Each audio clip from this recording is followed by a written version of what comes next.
સુરતમાં કોરોનાના નાના બાળકોની અંતિમ વિધિ કરતા સુરતના સ્મશાન ગૃહની ભઠ્ઠીઓ પણ થાકી ગઈ છે।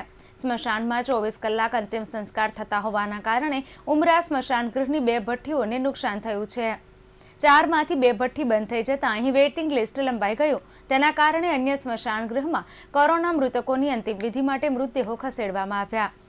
કોરોનાના કારણે સંખ્યાબંધ લોકોના મોત થતાં અંતિમ વિધિ માટે સ્મશાન પર ભારણ વધ્યું છે। સુરતના ઉમરા સ્મશાન ગૃહમાં કોરોનાના મૃતકોના અંતિમ સંસ્કાર માટે ગેસ બાળી 4 ભઠ્ઠી રાખવામાં આવી છે।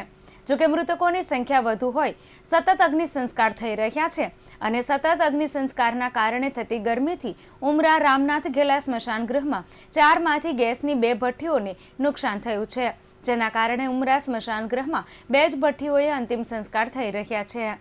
અહીં 4 ભઠ્ઠી પર અંતિમ સંસ્કાર થતા હતા ત્યારે પણ ઘણું લાંબુ વેઇટિંગ હતું। હવે 2 ભઠ્ઠીમાં અંતિમ સંસ્કાર કરાતા વેઇટિંગ લિસ્ટ પણ લાંબુ થઈ ગયું છે।